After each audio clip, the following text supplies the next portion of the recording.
my friend. I'm the low rider. The low rider is a little higher.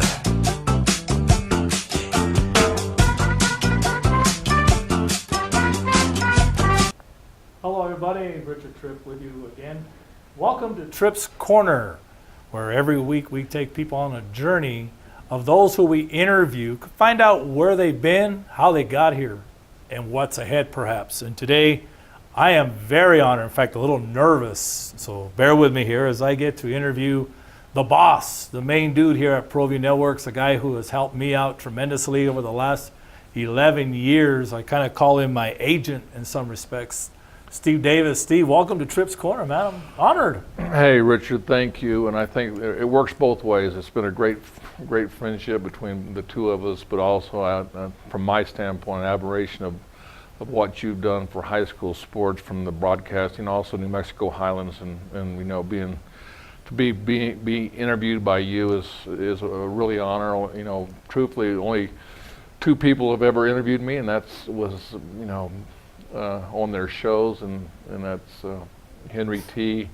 had me on, and that was an honor to do it. But when you asked me to do it, I'm very humbled and very excited. Wow, that makes me a little bit more nervous. Of course, Steve, being a former Wildcat from down in Clovis, New Mexico, to his days at the University of New Mexico, we are today at ProView Networks, which has become a giant in high school sports. But Steve, let's start back at the beginning, back in those good old days down in Clovis. What was it like growing up in Clovis back in those days? You know what, I tell this to everybody. Clovis is probably, any team, and not even Clovis, but any school on the east side or any small school, they're not in the metro area or whatever, it's just an honor to be in part of that school. I mean, I think the school, the atmosphere for activities, not just say sports, but the way the town gets behind the school is something that I cherish to this day, and probably wouldn't want to move back to Clovis, okay, but I wouldn't give up my childhood experience and my high school experience for any other moment. You know, when you were growing up there, of course, the Wildcats have been synonymous with football, but they've had some pretty good basketball teams as well along the way. Baseball, which is becoming big now. But going back to those days, what was your motivation? What was your inspiration to someday say, I want to be a Wildcat? Well, it really goes back to my junior high days. Okay, it actually goes back to the Davis name. Okay, there's a lot of Davises. Bruce Davis was my dad. Cecil Davis, Joe Roy Davis, George Davis. A lot of Davises that played in high school for the Wildcats. But I really, looking back to I played 3 sports at one time. Okay, when I was younger, and but I want to thank Steve White at Gaddis. He was my 8th and 9th grade coach, and actually kind of moved up with him. And then he moved up to high school, was the JV coach under Jimmy Joe Robinson, and then also he was the girls coach for many years at Clovis High, and had a very successful career. And then moved on into San Antonio, and now is retired and still is very active and great golfer. But that's where I want to, I go back. I remember my 8th grade year, I hurt my hand in the summer, broke my hand playing baseball, tied to bunt, and the ball hit my hand in the hand, and so I killed my baseball. But that summer, he was starting a summer camp basically for basketball. Well, he let me come in, even though I had a broke hand, okay, he would let me work out and actually help him run the thing. So I got hooked on basketball, not only because of my genes from the family I was in, but it just realized that, hey, it's always 70 degrees in that gym. Okay, you can always play it year round. So very, very fortunate to have that, and then moved into high school, and I think a great honor, Jimmy Joe Robinson. I mean, the name itself speaks for himself, and to this day, I'm still in contact with him, and a lot of people don't know I lost my father during that time, and Jimmy Joe stepped up and was more of a father figure more than a coach at that time in my life. That's interesting that you say that, because I like to ask people that question along the ways of your parents. What was it like? What was their motivation for you kind of growing up? Well, I think it was, just being around my sports. I don't think my dad loved sports. My uncles loved sports. My cousins loved sports. It was, sports was. It didn't matter what sport it was. It was just that time and age. It was basically, football season ended, you go right to basketball, and then basketball, then you went to baseball or you went to track, and then it just started all over back into the all year round, and it was kind of neat because you turn your uniform in a new sport, and but I think I was one of the first, in my life at my sophomore year to stick with one sport. That was uncommon at that time for players. Mm-hmm. Now it's almost, everybody, if you're a basketball player, it's year round. And at that time, that was what I decided to do, was stick with basketball. Like you say, you had a pretty good career, obviously. We'll talk about his college career later, but you had a pretty good little career there at Clovis High School during those days. Well, I think, it was neat because of the, it was neat, very neat that at that time, Jimmy Joe was his first year. I came in as a sophomore and made the varsity when I was a sophomore, which was a big feat for me, and got to see him start his career and start his system. And then in 1979 with Bubba Jennings and Nelson Franz, he wins the state championship. But it all started with me and the players that his first team and first players. You look at that 1979 team, like I say, with Bubba Jennings, but Bubba was who Bubba was. Still can't get around. I'm talking about Steve Davis and Bubba Jennings. I'm going to sing this to him. I know, but like you say, you guys started it, and I like the way you say that. It had, in order for the '79 team to do what they did, it had to start somewhere, and it obviously started with you guys.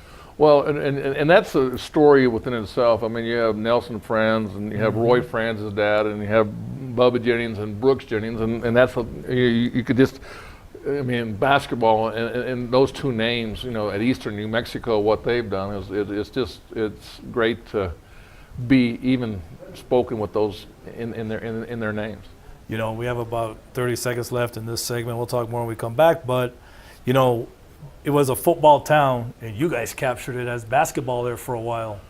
Well, I think that was one of the big, things. That's when actually, Roanhouse was actually the assistant coach, and there was Dooney Good won the state championship my senior year, went 14-0. And you're right, it was a football town, but that was changed over the next few years with Bubba and Nelson. We're going to talk more with Steve Davis, and we're going to leave his Clovis days behind and find out how this man became a University of Mexico Lobo back in the glory days of the 70s. And we come back more on Tripp's Corner. Well, I'm going to the frontier, walk up to the cashier, order up a root beer and a number one. Cover it with green stuff, one scoop is not enough. Find a booth is real tough, back by the Duke. Meet my family, meet my friends in the quirkiest restaurant I have ever been. All of Albuquerque's favorite spot, it's the Frontier Restaurant. The Frontier Restaurant is a proud supporter of ProView Sports Network. Wondering if you can afford the ring of her dreams? At Crown Jewels & Coin, we actually double the diamond for what you would pay at a chain store. Trade in your old jewelry towards GIA certified diamonds. Choose from a large selection of settings featuring Veragio. We can customize a design and offer no credit check 2-year interest-free financing. Get more than you ever thought possible here at Albuquerque's family jeweler for over 50 years. Crown Jewels & Coin, for all you treasure. 3248 San Mateo at Kruger's Corner. Car Crafters, proud supporter of ProView Sports Network. Are you sure we're supposed to be doing this? Don't worry, I've watched him do it 1,000 times. Come on, what's the worst that can happen? No! Bad dog! Hi, welcome to Car Crafters. What happened? Don't worry, we'll make it like it never happened. Car Crafters, it's like it never happened. Turbo Threads is a proud sponsor of ProView Networks. Almost 30 years of experience means fast service, great prices, and a wide selection of apparel from t-shirts to performance sport shirts, even jackets and hats. They feature low minimums and no setup charges on most orders. Turbo Threads is located at 1503 Golf Course Road in Rio Rancho, or find them on Facebook, online at turbothreads.com, or call 999-1234 for Turbo Threads. Geckos Bar and Tapas, a proud supporter of ProView Networks. It's been a fan favorite spot for food lovers and sports fans. With not one, but two great locations, including outdoor patio, an atmosphere you won't want to miss. Geckos, off Academy and in Nob Hill. Don't forget, every ProView Network sporting event is on sale at our DVD store. Go to www.proviewNetworks.com to buy your DVD today.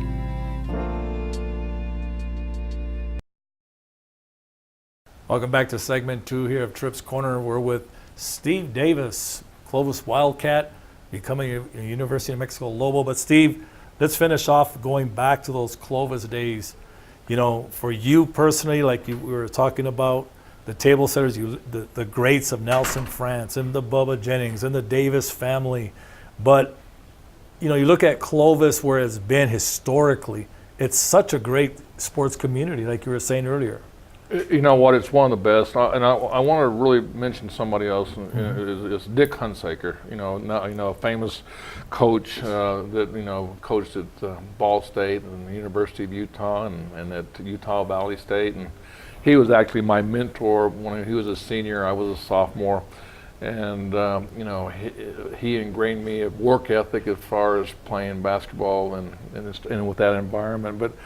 You know, you think Bubba and Nelson doesn't start without Dick Hunsaker. I mean, he was the first one to bring a basketball camp into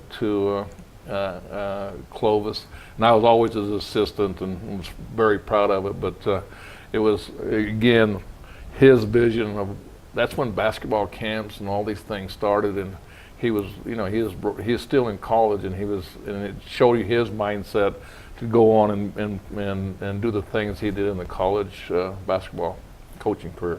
Is there a moment for you that stands out from your Clovis days? You know, I think, more of that was just the experience of playing Hobbs and getting beat. I guess I think by so many. Ralph Tasker being in that area and stuff like that, and then I think. Poetic justice. When I was with Tom Nauber at Sandia, we went to Hobbs and beat Hobbs, and it was the first time I got to go to the state tournament, and eventually get beat by La Cueva in the finals by a great coach in Frank Castillo. You know, one of the things you've always said is, I heard you say it, man. You go down to Tasker Arena, and you played in Tasker Arena, and I'll stay with that theme. Tell us about that experience being a Clovis Wildcat going to Tasker. It's not an easy place to win. It's the most difficult place playing high school basketball. Well, first of all, the hospitality is unbelievable. Okay, you go down and it's like they butter you up before they kick you. Okay, I mean, you think about it, 90% of the teams lost that have ever played in Ralph Tasker. Okay, so if you won there, that's a memory in basketball, your basketball career. But that's the thing I can remember about Hobbs was the hospitality until the game started. And then the sixth man, I have to bring this story up. I've talked about this story a lot, is, when I was coaching, we would go watch the Hobbs tournament, which was a classic in itself. And then I go to the Clovis tournament, and then now you got me going to the northern part of the state, but I found out there was a northern side when I met Richard Tripp. But the funny story is, it was an afternoon game. It was like nobody in the stands, okay, and I'm watching a team that we're going to be eventually playing, and I'm sitting there, and four people come up and said, "Hey, sir, could you move?" And I'm like, "Can you find somewhere else to sit?" I mean, like, and he goes, I was caught off guard, and he says, "These are our season tickets." And I said, "That's awesome." And so I got up and moved, and So basically, the guy goes, these have been my season tickets for 35 years. It's been in my family. It's been in my thing, and we do it. These are our seats. Nobody else gets to sit in them. I said, yes, sir. So that's the Hobbs mystique, is that these people have been there, and that's exciting to hear. And it wasn't even their game, but those were their seats, no matter who played in that arena. Which explains why probably it looked empty, because all the reserve seating was taken. So let's talk now. Let's fast forward a little bit. We got about 3.5 minutes in this segment. I want to hear about those Lobo days. How did you become a Lobo? Interesting story. I hold that to some interesting people in my life. John Wisnett, actually a partner of mine, that he was relentless on recruiting. I think that's where I learned is always relentless as anybody that knows me, and just not give up. And I learned that from him, and the ability to play at UNM and under great players, Michael Cooper, Marvin Johnson, legends that you hear about these days. But I got to play with them, and the reason I didn't play is because of them. Okay, because I actually had a great high school career, and I was just a good college player, a good role player in college. You played, but very successful. Yes, he was. Actually, if you go into the pit, Dream Celery, whatever they call it these days, and if you walk around, you see the team photos up there, of course, and you see that 77, 78 photo, and you see my boss, Steve Davis. But just in the pit itself, talk about mystique. I mean, you were part of those teams, but you played in that great era of playing against UNLV, playing against UTEP, playing against New Mexico State. How about Arizona State? Arizona State, when it was still the WAC. Yeah, that was great. Utah and BYU. Right. I mean, and I guess to really, two things I really want to touch on is that I was fortunate to play in the 8th greatest game ever played in the pit, in the history of the pit, and that's with Dan Davis and myself, and some of the there was some issues with some of the players decided to boycott the games, and very intense. But you talk about an experience that will never leave me is playing in that game and playing against a legend, Haskins at UTEP, and making the last free throw with no time on the clock. Were you part of that famous cup game where they were throwing cups onto the floor? I don't know if you remember that one or not, but I know it was against UTEP and Don Haskins. Oh yeah, I was actually in the stands watching that game. Oh, you're already in the stands. Okay. Don't date me too much. Okay? I'm older than I look. All right. So. But it was so cool. I mean, like you say, you so far to this point, whether it's Clovis coming on to UNM. Very quickly, what was that experience like for you? Not talking about playing for the Lobos, but just going from Clovis High School to the University of New Mexico. Well, that's where I really learned about passion of sports. I thought Clovis and Hobbs was a big rivalry, but every game was a rivalry that came into the pit. And I think the learning from Norm Ellenberger and John Wisness, the energy and the work ethic to be a winner every and the demands that are put on you as a student athlete. But one thing that we were taught, and it's ingrained in my head, we never lose in the pit. That was the first thing. It didn't care who, if UCLA at that time was with John Wood, if they came in, we were expected to win the game, and that's the mentality that I even talk about today. I talk about teams as you don't lose in the pit. No matter, because of the sixth man, there's not a better one in the country. You still feel it has the same mystique? Oh yes, it's not as because the students were on the west side instead of on the north side of the basket now. But right. But it's still, there is nothing more, and it's I mean, nobody wants to come into the pit and play.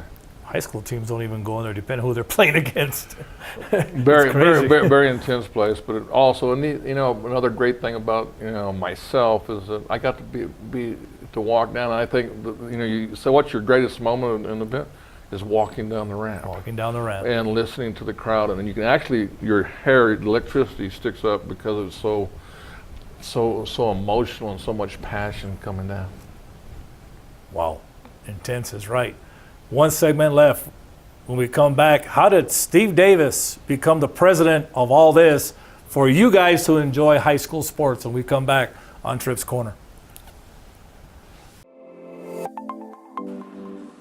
Get into the game with Garden Swartz Team Sales. They have everything you need, from screen printing, embroidery, and digital printing services, high school letterman jackets, and all high school and club uniforms, and individual and team apparel with the most reliable brands like Speedline, Rollins, and Wilson. And don't forget to check out the latest F7 Shut helmet. It's all at Garden Swartz Team Sales.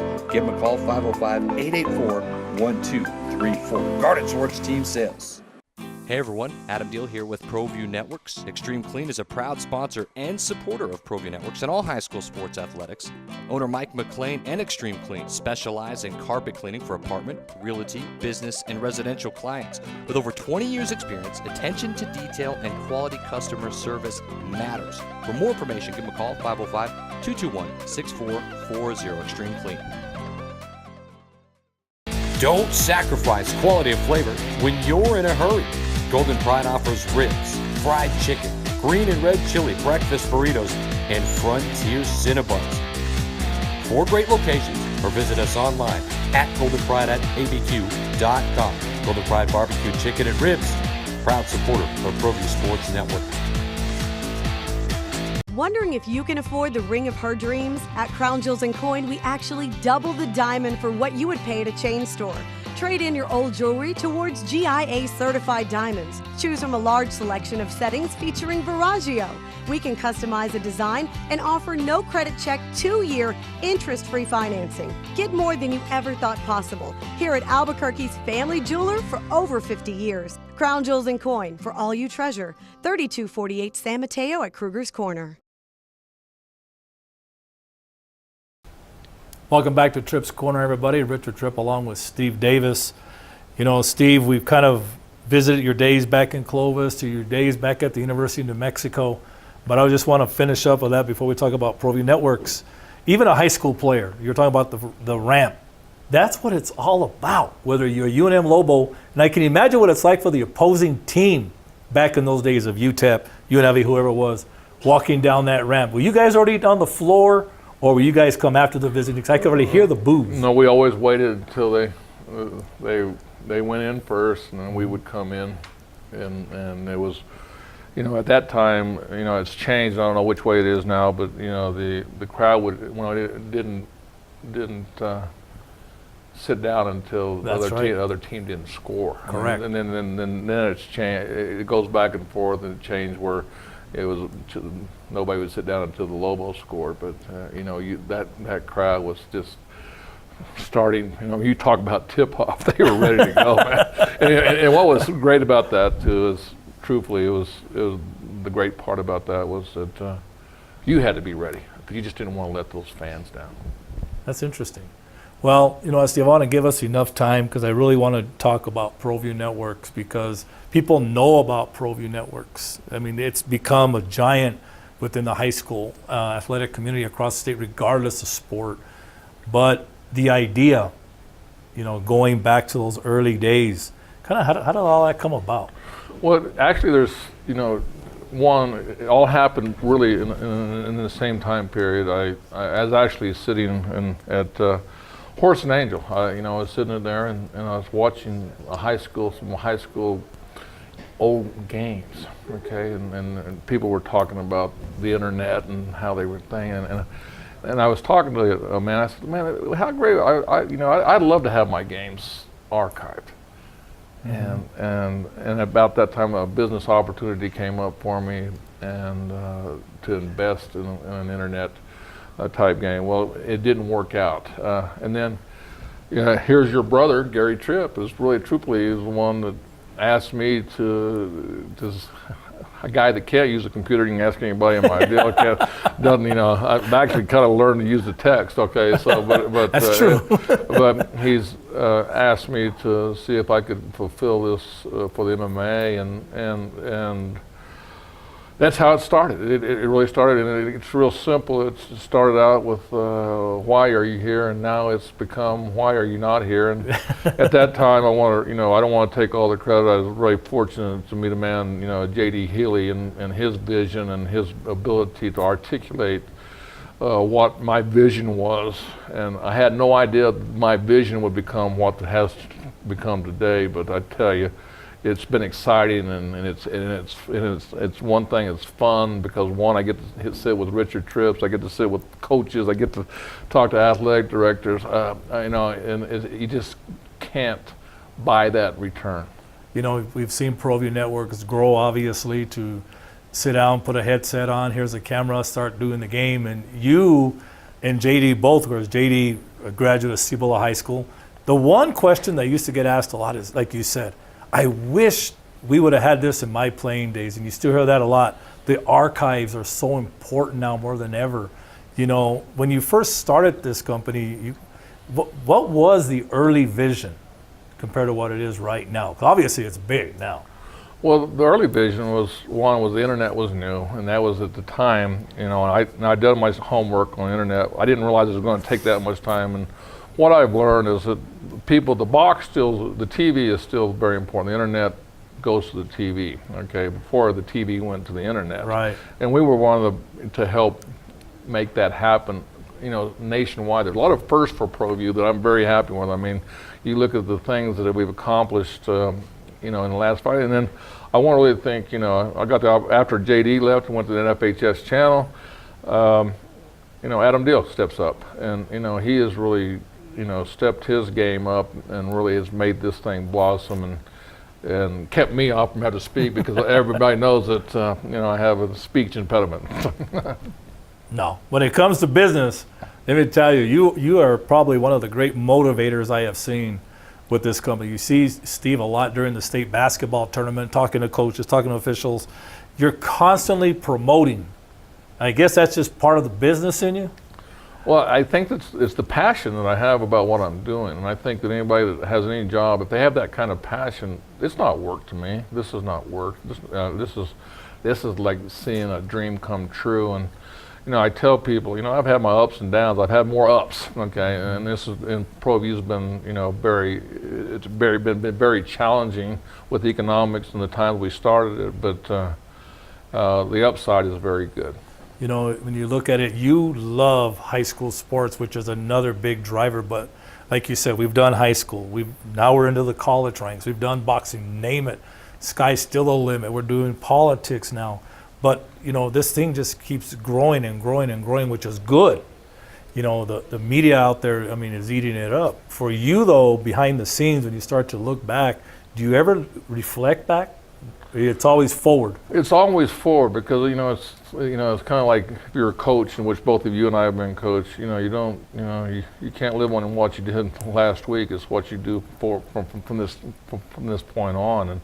And as the great success of ProView, I still think that there's so much more to come because there's so many games that we haven't made, and the more money that comes into ProView Networks is the more that we can help our student athletes and help our community. And the thing that blows me away is we're in 50 states and 118 countries, maybe more countries now, but and over 5 million people have watched ProView Networks. Steve, we got about a minute left. The question you kind of touched on it. Where's this going? Sky's still the limit. Technology is going to change. Social media is going to change. Things are going to change. We understand that, and for the better. Is there any place in particular you kind of see ProView going in the future?